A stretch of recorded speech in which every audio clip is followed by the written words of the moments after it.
Magandang umaga. Hapon na gibising lahat. Ako nga pa si Yuki, ang inyong pambansang buraot sa Grow a Garden, guys. Oo. So, nangyari na nga yung event na hinihintay natin. Yung may countdown pa tayo, guys, ng 5, 4, 3, 2, 1. So, kung mapapansin nyo, may bubuyog na sa likod ko. Kasi nga, ito yung bagong event. Which is, yung Busy Bees. So, kung makikita nyo, may bubuyog, may chamber, tsaka may beehive sa likod natin. So, etong chamber, guys, ito yung nagpo-produce ng honey. Kung makikita nyo, meron tayong 165 na honey dyan. So, ito yung nagpo-produce ng honey. Tapos, every 1 hour, guys, nagkakaroon ng swarm event. Which is, dito sa beehive na to, lumalabas lahat ng bubuyog at pumupunta sa garden nyo para i-pollinate yung mga prutas na nandoon.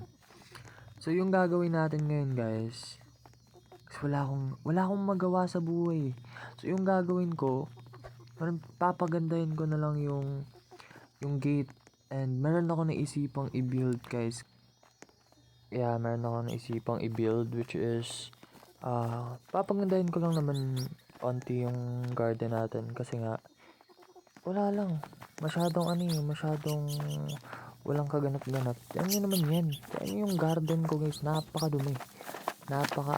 Hindi siya demure, guys. Hindi siya demure tingnan. So, dito sa likod, may gagawin akong malupit dito eh. Kasi may nakuha ako dun sa bee crate na nasa new event. And, sobrang saya ako kasi yun yung unang nakuha ko sa bee crate na yun. Yan na naman yung mga manok, guys. Napakaingay. So, ayun na nga. Wag na tayo Bubulol ako. So, wag na tayo magpapatumpik-tumpik, guys. Simulan na natin yung gagawin natin para naman matapos na. Oo, kasi nagmamadali ako eh. Joke lang. Para matapos na at makita nyo kung ano yung kakalabasan. So, tara. So sa pagbibuild natin ng entrance natin, ng gate, kailangan natin na itong honey walkway, guys.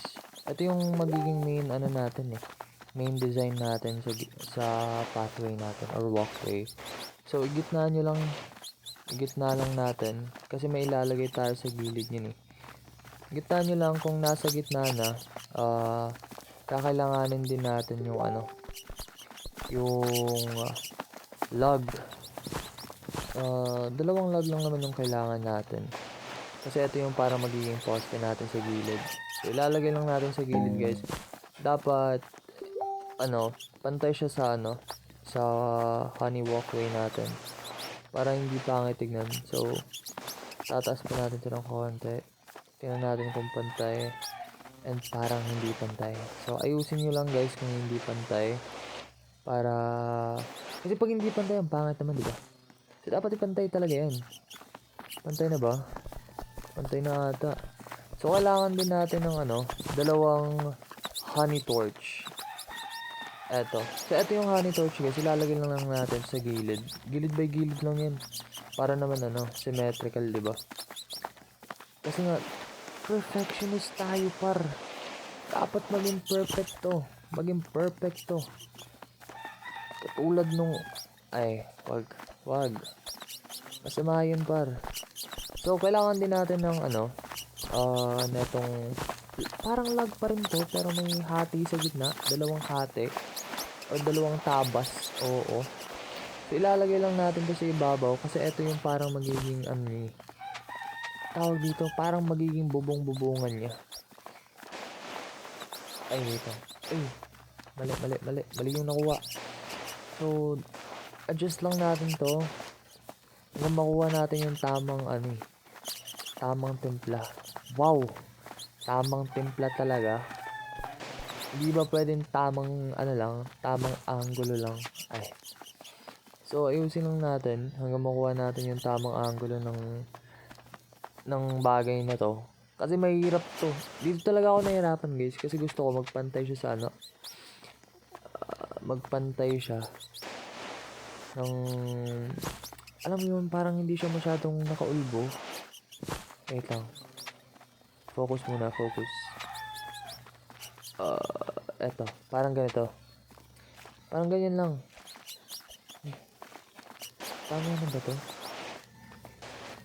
Try natin tong isa. Pag nag-perfect to, wala. Perfect match talaga. Ay, ganito. Ayusin natin tong isa. Oh, hindi, pangit. Adjust natin ng onte. Perfect na ata to. Ay, hindi pa rin. Yan, perfect. Kasi yung perfect nung chismosa sa bahay nyo. Ay, sa bahay.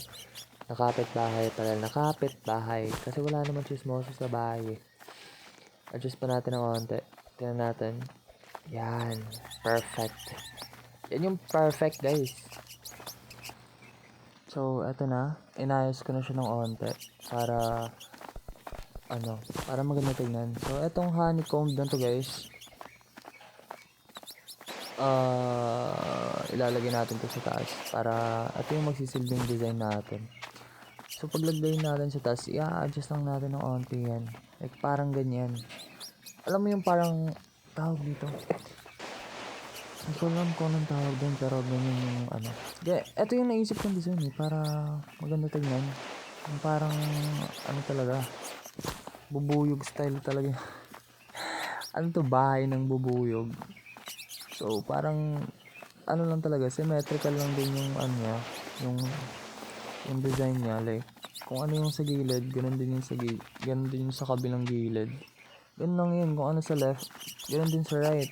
Kasi right is always right. So, paano ba? Lagyan natin ito dito. So, adjust lang natin yung guys hanggang maging perfect, diba? Ganun lang naman yun. Kasi wala naman taong perfect. Sa unang try. Yeah. Walang taong perfect sa unang try. So, ayan na yan. Ayan na yung pathway natin guys. Or walkway natin. So, ganun lang siya. Simple lang. Pero, cutesy. Diba?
And finally guys, tapos na tayo.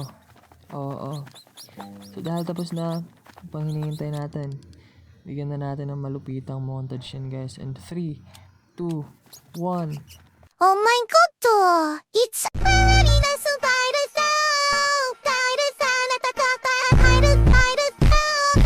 Spider Spider Labila Labila Sung Paro Sere Paro Sere Paro Sere Paro Sere Labila Labila Sung Paro Sere Paro Sere Paro Sere Paro Sere Labila Sung Paro Sere.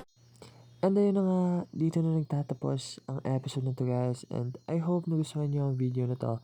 And once again, I am Yuki, ang inyong pambansang Buraot.